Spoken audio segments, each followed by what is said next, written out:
Ons is besig met 'n reeks. Een lewe. Een lewe is eintlik die hele gedagte van ons as Christene. Nou dat jy jou lewe oorgegee het aan die koning, is jou vertrekpunt, is jou ingesteldheid anders. Ek weet, as ons westerse beskawing, as ons praat oor ons lewe, dan deel ons hom in sekere segmente op. Jy het jou fisiese lewe, en jy het jou getroude lewe, en jy het jou huis, en jy het jou werk, en jou finansies, ek verstaan al die goed. Maar as die Bybel na ons lewe kyk, dan sien hy dit as een lewe. Hoekom? Want ons is nou ingesluit in Christus. Onthou, die terme wat die Bybel gebruik, in Christus, ingesluit in Christus, kom van die hele gedagte, kan ek jou, wat my altyd gehelp het met dit, om dit te verstaan, Dawid en Goliat. En onthou die Filistyn wat hom uitgetart het, die volk Israel, en elke dag op hulle geskree het en hulle sleg gesê het, en hier kom Dawid aan, en Dawid oorwin vir Goliat, en hy kap sy kop af, en in daai oomblik was Dawid se oorwinning oor Goliat, het die hele volk Israel ingesluit, en het hulle nou gedeel in daardie oorwinning. En so kom Jesus ook, en hy sê, ons is ingesluit by hom. Nou om vir jou iets daarvan meer te verduidelik, die Psalms skryf al daaroor, het ons gesê, kom ons praat, as ons praat oor ingesluit in Christus, een lewe, vertrekpunt is anderste, kom ons kyk na die Psalms. En in Psalm 1 begin hy so baie duidelik, wat hy 'n onderskeid maak, hy sê welgeluksalig, en dan praat hy van die regverdige en die onregverdige. Wanneer hy van die regverdige praat, dan praat hy van ons wat hier is. Onthou, Nuwe Testament, wie's regverdig? Almal wat Jesus Christus aangeneem. So jy wat vandag hier sit, jy is regverdig volgens die Bybel. Onthou wat sê Romeine 5 vers 18 vir ons. Romeine 5 vers 18. Daarom dan, soos daar deur die oortreding van een mens veroordeling vir alle mense gekom het, so het daar ook deur die een mens se gehoorsaamheid Christus vir alle mense regverdiging tot die lewe gekom. Met ander woorde, as jy glo in Jesus Christus en jy kom staan onder sy koningskap, is jy geregverdig. En nou kom die psalmdigter, en die psalmdigter skryf vir ons, hy sê, maar die regverdiges, hulle lewe sal wees soos 'n boom wat geplant is by waterstrome. Watervore praat party van die vertalings. Met ander woorde, ons weet 'n boom wat staan by 'n rivier of naby 'n rivier, daardie bome groei net anderste. Ons weet ook daardie bome se wortelstelsels ontwikkel en hulle groei al hoe dieper en dieper in. En die Bybel kom en sê, in Christus, jy sal wees, psalmdigter sê, hy sê, jy is regverdig, want jy is nou geplant in hierdie waterstroom. En toe kyk ons die afgelope 2 weke en sê, maar om hierdie wortelstelsel te help en te ontwikkel, verstaan ek daarvan, een deel van die groei van die wortelstelsel is ek en jy moet leef met dankbaarheid. En 'n ander deel wat die wortelstelsel laat groei is dat ek en jy leef met vertroue. Ons is dankbaar vir alles wat God vir ons doen, maar ons dankbaarheid begin nie by hoe dit in ons omstandighede gaan. Want omstandighede wissel. Laasweek het ons gepraat van die musiek in die fliek. Jy weet, byvoorbeeld as jy kyk na 'n fliek soos Gladiator, daardie musiek wat daar saamgesteel word van daai Zimmer wat dit ontwikkel, Hans Zimmer wat dit ontwikkel het. Dis alles, dit help jou om 'n sekere emosie en die fliek en die musiek moet saam speel. Jy kan nie dink as hy daar deur die lande moet loop en jy kyk na hierdie Gladiator en jy kyk na dan speel hulle Mamma Mia nie. Maar die feit bly, baie keer in ons lewe stem die fliek en die musiek nie ooreen nie. Die goed wat met ons gebeur as Christene en die uitdagings wat ons baie keer beleef, stem nie ooreen en ek voel baie keer asof die Here nie by my is en die Here my nie help nie. Maar nou kom Paulus en hy skryf vir ons, wees in alles nie vir alles dankbaar nie, want my dankbaarheid begin by die feit dat ek geplant is in die waterstroom. Ek is in hom en niks kan dit ooit verander nie. Ek is regverdig, ek is sy kind, Ek behoort aan hom. Ek het my lewe oorgegee aan hom. Hy is nou die een wat vir my kyk. Hy is die een wat nou vir my sorg. En kyk gou uit Psalm 1 uit, het ek vir jou 'n paar goed, wat net 1 of 2 skrifte uit Psalm 1 uit vir jou lees. So iemand, die regverdige, so iemand sal wees soos 'n boom wat geplant is langs watervore, wat sy vrugte op sy tyd gee en waarvan die blare nie verwelk nie. So die laaste 2 weke het ons nou gepraat oor die hele gedagte van die wortelstelsel. Wat maak die wortelstelsel gesond? Vandag gaan ons so 'n bietjie kyk na as die wortelstelsel gesond is en die boom is daar, dan moet daai boom vrug dra. Hy sê maar wat vreugde vind in die wet van die Here en sy wet dag en nag mymerend prewel. Mymerend beteken mediteer. Mymerend beteken oordink. Prewel, dis is bidend. Met ander woorde, die Bybel sê, luister, hierdie ou wat ingeplant is in God, hy mediteer, hy oordink, hy mymerend. Hy gaan sit en dink, wat doen God? En wat ons jou wil uitdaag in volgende week na toe te kom, is in hierdie week te gaan dink, te gaan sê, Here, waaroor? Te mediteer oor God, deur bidend te wees en te sê, Here, ek is dankbaar vir. En volgende week bring jy jou lysie van dankbaarheid en simbolies gaan ons dit aan hierdie, dis nou die moderne mense, jong mense, dis nou hulle gedagte van 'n boom. So jy moet dis nie die moderne boom, 2025 se boom. Ek kan dit glad nie sien nie, maar ek het ook dit, hulle sê dis 'n boom. So verbeel jou dis 'n boom.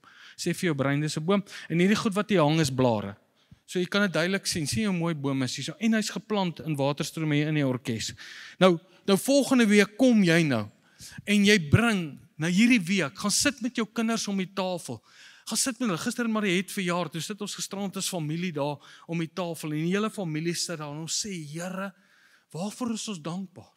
Laaste keer toe ons so by mekaar gekom het, baie uitdagings het ons familie hierdie jaar moes hanteer, kankers wat ons moes hanteer, ons moes hanteer kinders wat moes werk gekry het, ons moes hanteer het kinders wat sekere goed deur hulle lewe gegaan het, klein kindertjies, ons klein kinders wat 5, 6, 7 keer in die hospitaal was, baie goed, waarvoor is ons dankbaar? Aan die ander kant, waarvoor het ons die Here vertrou hierdie jaar in hom vasgegryp? Gemaak jou lys, want Psalm 1 leer ons, wees dankbaar, omdat jy ingeplant is. En dan kom Psalm 2, dan sê hy, ons is dankbaar dat ons ingeplant is, maar nou kom God ook, en hy maak ons deel van sy universele plan. Wat sê Psalm 2? Ek self het my koning gesalf op Sion, my heilige berg. Ek sal volke gee as erfdeel, die uithoeke van die aarde as jou eiendom. Alles behoort aan God. Hy is nou, vandag, die koning. Maar onthou wat sê Hebreërs het ons in hierdie jaar gesien. Ons kan sien, alles is nog nie onder sy heerskappy. Ons kan dit sien, as jy kyk na Rusland en Oekraïne, en jy kyk net na ons eie korrupsie in ons eie land, jy kan ons nou sien, alles is nog nie onder sy beheer nie. Maar dan sê Hebreërs vir ons sien Jesus. Ons weet wat is sy plan. Ons weet dat alle nasies, die uithoeke van die aarde, word sy eiendom.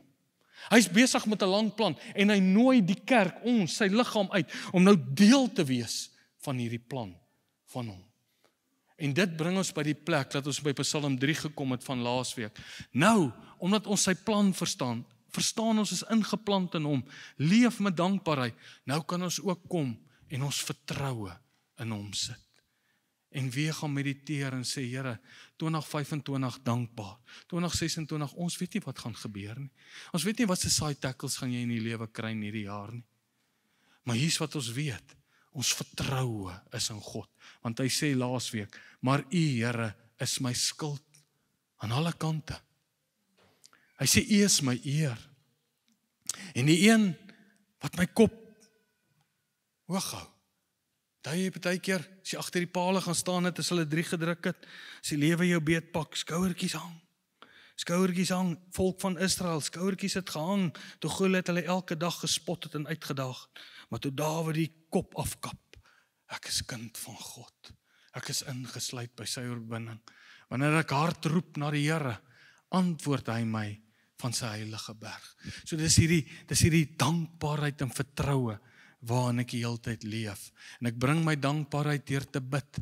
Ek bring my dankbaarheid in my vertroue, deur saam te sing en hom te aanbid, en te dink en te mediteer oor wie die Here is en hoe dit werk.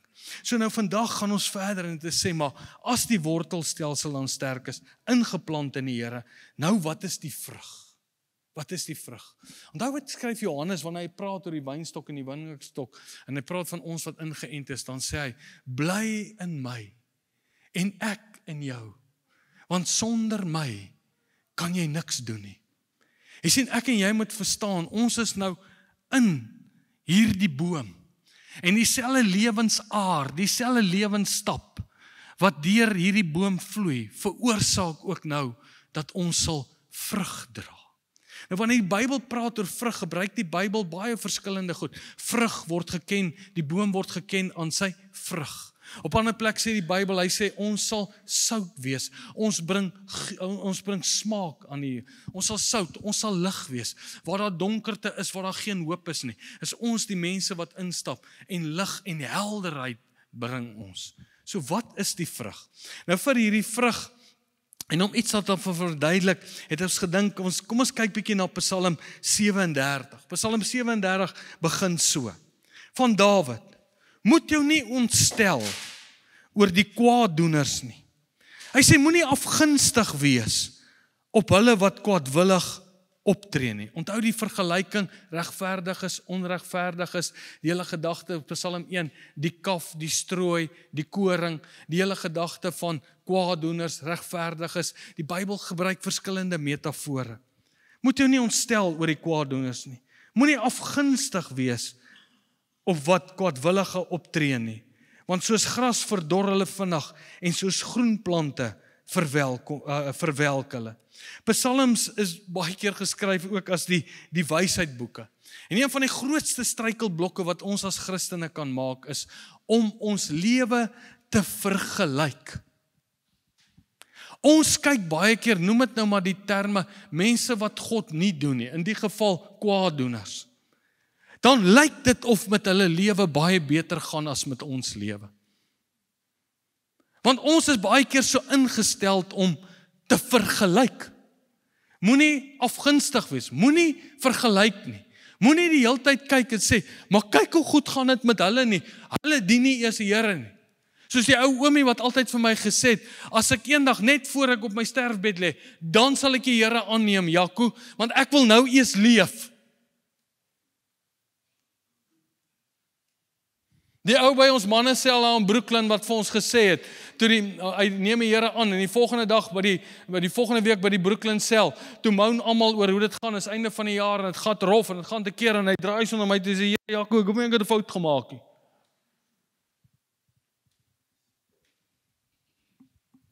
Want ons vergelyk. Jy sien, as ons vergelyk, dan kom ons altyd op 'n plek waar ons besef wat ons nie het nie. Maar ek wil vandag na jou toe kom en vir jou sê, die vrug van dankbaarheid, die vrug van vertroue, begin by die plek dat ek aan die Here behoort. Ek vergelyk nie. Dis nie waar dit begin nie. Om afgunstig te wees, een van die grootste struikelblokke in die lewe van dankbaarheid en vertroue, is om jouself die hele tyd in jou omstandighede met ander te vergelyk. Want die lewe in Christus is 'n lewe waar ek groei en ek dra vrug.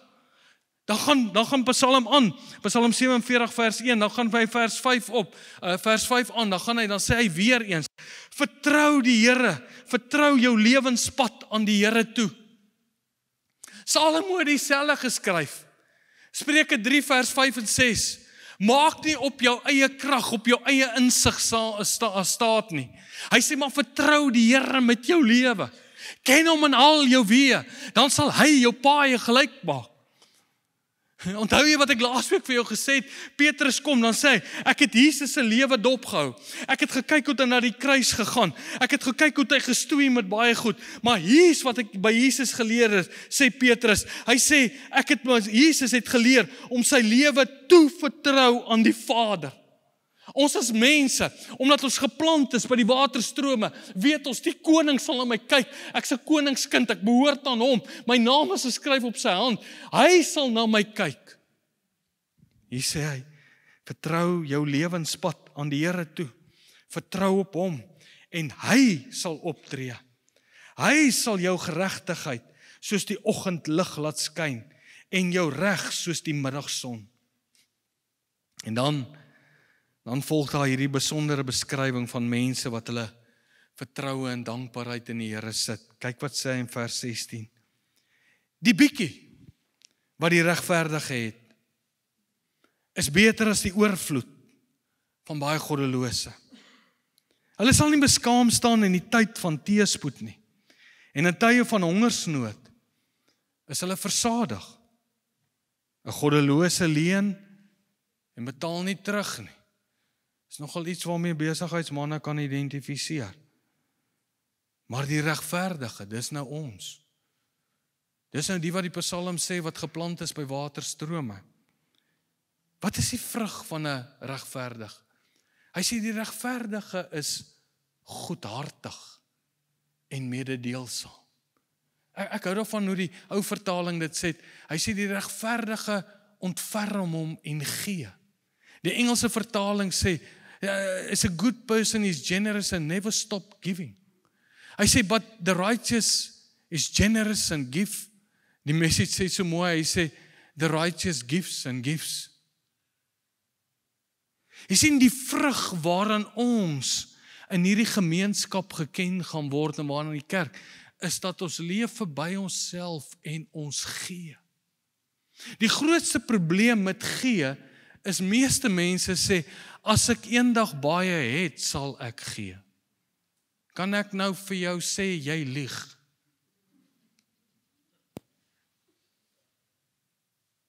As jy nie leer om te gee vanuit dit wat jy het en besit, sal jy nooit gee nie.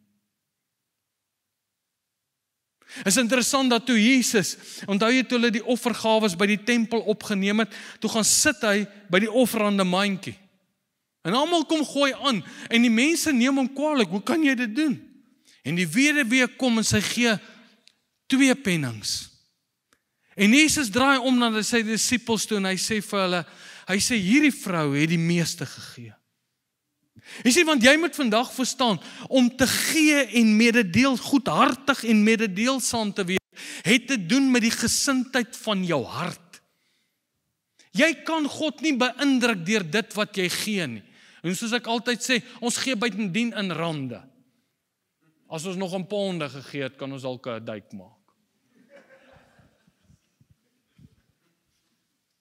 En almal van julle, of jy werk of nie, of jy op skool is, hier's wat die Bybel vir jou sê, die vrug wat in jou lewe moet voorkom, is die vrug van goedhartigheid en mededeelsaamheid. Onthou julle, die hele jaar het ons deur die boek Hebreërs gewerk, Hebreërs 13 wat vir ons kom sê, nou dat Christus die koning is, Hebreërs 12 en 13 sluit af, dan sê hulle vir ons, hoe leef ons prakties? Dan sê Hebreërs 13 vers 16, en moenie versuim om goed te doen en mededeelsaam te wees nie, want God het 'n behaag in sulke sodanige offers. Dis soos 'n offer wat jy bring. Gee het nie te doen met, het jy baie. Mededeelsaamheid het nie te doen met, het jy baie of met min. Dankbaarheid het nie te doen met, gaan dit net altyd goed met my. Ek onthou Pieter was heeltemal lam in sy onderlyf, by ons vorige gemeente. Sy voete het so gesleep, hy het op krikke geloop. Sy hande hier, sy eelte, as jy hom Sondag so by die deur groet, hy's papnat gesweet altyd van die inspanning. En hy is omtrent my ouderdom, en sy hande hier, dit is soos bakstene, so hard van die eelte. En ek kan onthou altyd as Pieter daar kom, met die voetjies wat so sleep, want hy kan glad nie loop nie, heeltemal verlam en so. En dan kom Pieter altyd aan met die grootste smile by die kerk. Hy was by elke uitreik ding, hy was by alles. Pieter is altyd net te vriendelik. As ek vra, Pieter, hoe gaan dit? Dit gaan goed. Ek het hoeveel keer vir Pieter in die hospitaal besoek, en pak sy niere op aan dit, hy het geweldige baie uitdagings gehad. En as by Pieter kom, hoe gaan dit Pieter? Goed. Dankbaar. Gee die bietjie wat hy het. In my vorige gemeente was daar 'n tannie, elke een keer 'n maand, 'n ou tannie, ons het elke keer vir hulle kos gegee, by die houtprojek uit vir haar gesorg. En een keer 'n maand, dan kom sy by my, dan bring sy vir my so 'n klein sakkie. As ek staan by die deur en ek groet by die kerk, dan bring sy vir my so 'n sakkie. Dan is daar altyd so 2 wortels en ek weet nie 3 klein aardappeltjies en ek weet nie wat. Dan sê sy, dis my deel. Gee dit vir die armes. Jy moet vandag verstaan, met deelsaamheid, godhartigheid, het niks te doen met wat jy het nie. Het alles te doen met die gesindheid van jou hart. Deel jy? Want as jy ingeplant is die vrug, ek deel. Dis soos dit werk. Ek wil vandag vir jou wys uit Filippense 3, Filippense 4, net in die Nuwe Testament, hoe hierdie psalms in Paulus se lewe 'n impak gemaak het. Hy sê in Filippense 4 vanaf vers 10, hoor hoe skryf hy, en onthou, Filippense skryf hy die brief vanuit die tronk uit. Kan ek jou net gou herinner, hoe die tronke van daai tyd gelyk het? Ek was al van hulle daar in Israel. Daai tronke was nie soos vandag, hulle sit jou in 'n tronk, hulle gee vir jou kos nie. Daai tronke van daai tyd was, hulle gooi jou eintlik in 'n hok. As jy nie mense het wat vir jou sorg nie, as jy nie mense het wat vir jou kos bring en vir jou water bring en daai goed nie, dan vrek jy daarvan die dood. Hulle het ook nie badkamers gehad nie. Dit was haglik om in 'n tronk te wees. En Paulus sit daar nie omdat hy gesteel het nie. Paulus sit daar omdat hy die evangelie verkondig het. Hy het eintlik iets goeds gedoen. Nou skryf hy. En onthou, hoeveel keer het Paulus geskryf? Kom ek vertel jou van my omstandighede. Paulus en Silas in die tronk gesit, hulle sing hulle lofliedere. Mense sal dink hy is 'n psigopaat. Maar jy sien in sy bedankbaarheid het nie begin by die feit dat hoe dit met hom gaan. Sy dankbaarheid het begin by die feit dat hy in Christus is. Dis hoekom hy in Thessalonika skryf. Hy sê in 1 Tessalonisense 5, hy sê wees in alles dankbaar, nie vir alles dankbaar nie, in alles, want hy het besef waarvandaan kom hy. Nou skryf hy vanuit die tronk uit, Filippense 4. Hy sê ek is in die Here besonder bly dat julle nou uiteindelik opnuut aan my gedink het. Jy sal sien die hele storie van dankbaarheid van gee het te doen nie met 'n emosionele opsweping nie, maar het alles te doen met mense wat gaan oordink het oor God en dan die vrug daarvan is hulle dra by. Hulle is mededeelsaam. Eintlik het julle wel aan my gedink. Eintlik julle wel aan my gedink, prevelend. Hy sê, maar julle het nie die geleentheid daarvoor gehad nie. Ek sê dit nie omdat ek gebrek ly nie, want ek het geleer, hoor nou, jy sê dit weer, om in alle omstandighede tevrede vergenoegd te wees. Is jy vergenoegd met wat die Here vir jou afgemeet het, of soek jy altyd meer, en daarmee praat ek nie van ambisie nie. Ambisie is nie verkeerd nie. Maar vergenoegd is, ek verstaan, dat die maat wat vir my afgemeet is, en met hierdie maat, daarmee is ek mededeelsaam, daarmee leef ek in dankbaarheid. Hoor nou wat sê hy? Vers 12, ek weet wat dit is om min te hê, en ek weet wat dit is om oorvloed te hê. Ek is in elke opsig, en in alle dinge ingewy. Ingewy, intentioneel, geleer. Daai woord geleer, dis iets waarin jy groei. Dis deel van die boom wat geplant, die wortelstelsel. Dis goed dat jy vrug dra, want dit gaan jou leer. Dit gaan jou help. Hoor nou wat sê hy?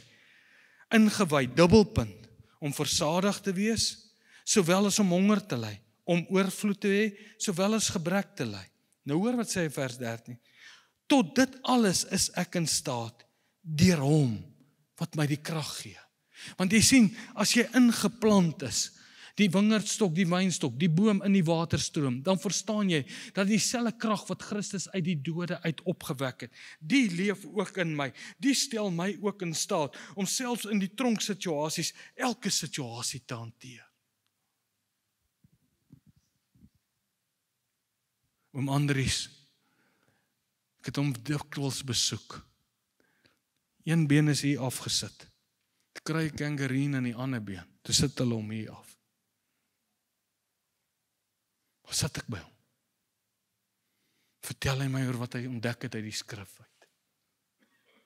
Sê ek, Here oom, ergens gaan jy, ek weet nie wat ek sal doen nie, ek sal in depressiwiteit dalk verval. Vertel hy my hoe goed is ek. Ag, hoe goed is die Here. As ek loop, dan bid hy vir my, seën uit die gemeente. Jy loop al weg, versterk. Want hy het besef, dit is tot alles in staat deur Christus, wat hom die krag gee. Dis deur die krag van Jesus wat Paulus geleer het, om vergenoeg te wees. Nou kyk nou, dan gaan hy aan. Hy sê, die krag werk nou in my. Nou sê hy vers 17, dit is nie, dat ek julle bydra, want hulle het nou geld ingesamel, sodat hulle dit vir hom kan vat, sodat hy kan kos koop, en dat hy die goed kan doen. Hy sê, dit is nie, dat ek van julle 'n bydra verlang nie. Ek verlang eerder, dat die opbrengs, hoorie, op julle belegging, toenemend sal groei. Dit het jare terug, het hierdie skrif, het my lewe verander. Die Engelse vertaling sê dit so mooi, hy sê, I stress, that it isn't the gift I'm interested in. Jy kan nie God indruk met jou gift nie. Hy sê, my concern is that you should have a healthy profit balance showing up on your account. Hy gebruik 'n metafoor hier van 'n boekhoustelsel wat hy sê, as jy gee, as jy saai vir die gemeente, as jy saai, maak jy 'n belegging op jou account. Dit sluit aan by wat Jesus vir ons leer in Matteus. Maak vir julle skatte bymekaar, waar? By God die Vader. Ek sê dit altyd vir julle, as jy 'n belegging maak, as jy mededeelsam is, as jy gee, as jy jou dankoffer bring, jy moet verstaan, jy maak 'n lang belegging. Jy span lang lyne vir your account.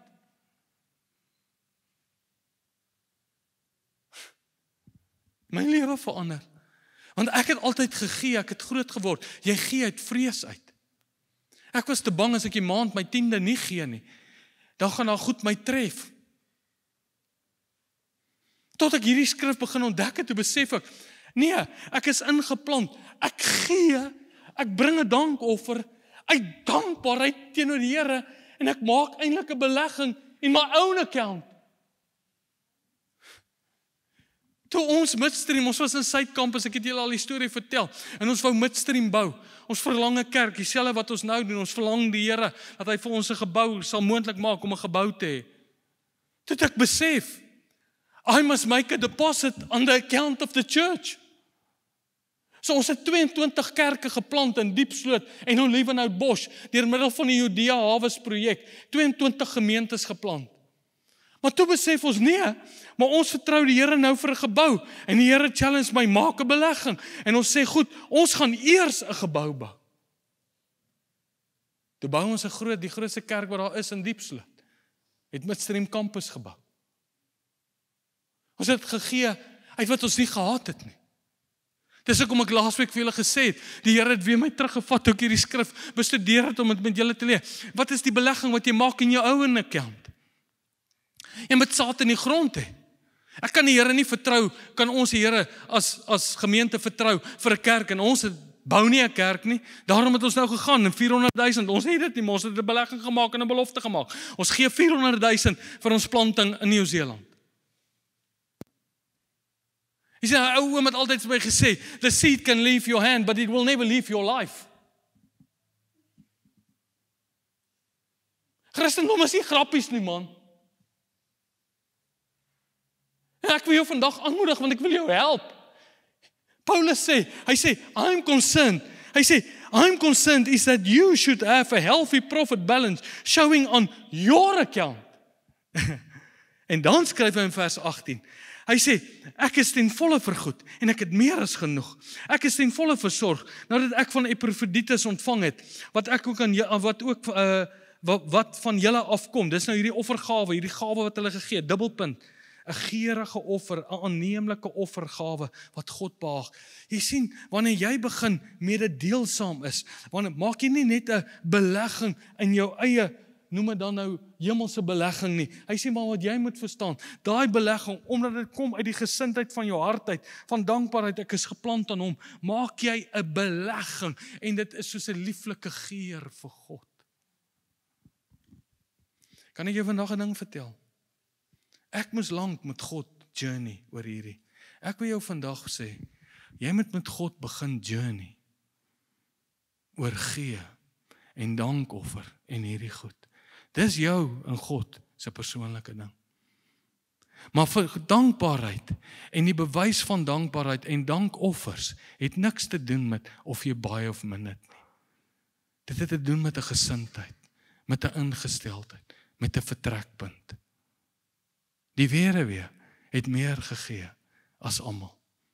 Ek het jou al die storie vertel van oom Sam, toe ons aan Brooklyn Campus was. Oom Sam, hulle is die karoppassers daar by Brooklyn Campus. Elke maand dan gee die kerk vir hulle kos en ons voorsien. Oom Sam en sy seun is die twee karoppassers, sy vrou is die hoofkaroppasser. Jy praat met haar, daai tannie, jy sukkel nie met haar nie. En toe ek daar kampuspastor in Brooklyn Campus was, nou net 'n storieetjie vooraf, ek en Marie het die kinders, ek weet nie wat die kinders gedoen nie, maar eendag kom ons by die huis aan, of eendag hoor ons sit daar buite, en ons hoor net hierdie hengse ontploffing in ons huis, en ons hardloop nader, en weet ek nie of die kinders folie of iets in die mikrogolf gesit het, en kos warm gemaak het, maar hoe dit ook al sê, daai hele ding skiet in mekaar, dit is soos 'n bom ontplof, en skrapnel sit al die mure vol, daai hele ding in sy glorie in. Nou, en ek kan onthou, so 2-3 dae later, loop ek eendag gym toe, en ek loop so verby die mikrogolf, maar dit is so pikswart. Dit is nie soos vandag, wat so in swart uitkom, daai het hulle in wit uitgekom. So nou loop ek so verby die mikrogolf, en ek klap hom so, en ek sê, Here, ek vertrou jou vir 'n mikrogolf. En daar gaan seker 'n maand verby. En eendag kom ek by die kerk aan, vroeg die oggend daar by Brooklyn Campus, en oom Sam hardloop op my af. Oom Sam sê, nee, hy het 'n geskenk vir my. Maar oom Sam kan eintlik nie praat nie, maar hy het tande nie. Ons het later van hom supply. En nou sê ek, gaan ek maar na hom toe, maar hy maak hy het so hatchback karretjie, hy maak hier so groot boks. Dis 'n mikrogolf. Hy sê, die Here sê ek moet die mikrogolf vir jou gee. Ek sê, oom Sam, nee, asseblief, ek sê, ons gee vir jou. Jou behoefte is groter as myne. Ek sê vir hom, Sam, nee, ek glad nie vat nie. Kyk, jy moenie 'n karwag kwaad maak nie. Het jy al 'n karwag kwaad gesien? Die woorde wat uit hulle kom, het jy nog nie gehoor nie. Hy strip hom vir my. Hy sê vir my, pastoor, hy sê, God het vir my gesê, ek moet hierdie ding vir jou gee en jy sal hom vat. Ek verander, dit sit in my kar. Ek besef, dalk iets van vertroue. Ek sien in my geeste so geklap ek op hy mikrogolf. En hier kom hy. En ek besef in daai oomblik, God is nie 'n aannemer van persoon nie. Hy kan deur die armste van die armste vir jou voorsien. Daar het ek 'n diep les geleer. Hy het dit op 'n selfoonkontrak gekry. Moenie vir my sê, ek kan nie mededeelsaam wees nie. Moenie vir my sê, ek kan nie 'n aangename geur wees nie. Ons kan altyd alles met almal deel. Die ou tannetjie wat elke keer vir my die 2 wortels, wat ons, dan gee ons dit daar vir die houprojek, met die 2 worteltjies en die 3 aardappels. Moenie vir my sê, jy het nie. Moenie vir my sê, ek kan nie 'n dankoffer bring. Want die Here kyk in jou hart. Nou word dit soos 'n geur.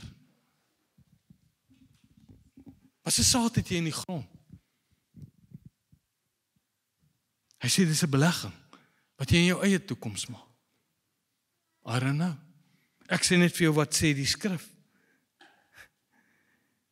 Hy sê in vers 19 en 20, en my God sal ruimskoors in al julle behoeftes voorsien, in ooreenstemming met sy heerlike rykdom in Christus Jesus. Engels sê, what's more, my God will meet all your needs. All your needs. Maar hier is die beginsel. Jy moet die belegging, die dankoffer maak. Jy moet hom gaan deurdink. Jy gaan met bidend oor hom dink, oor jou eie lewe. Kom ons maak ons oë toe. Een lewe. Dankbaarheid begin by hom.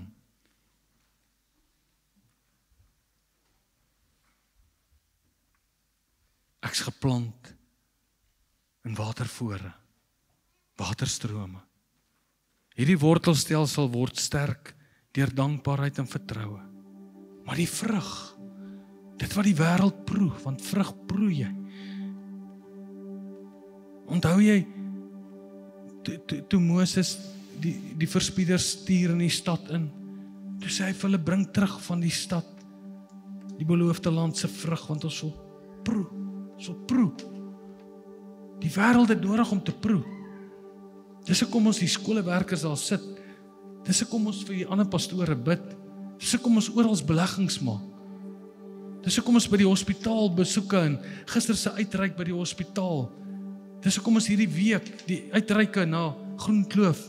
Al die goed wat ons doen, alles, sodat mense kan proe iets van die goedheid, van die vrug.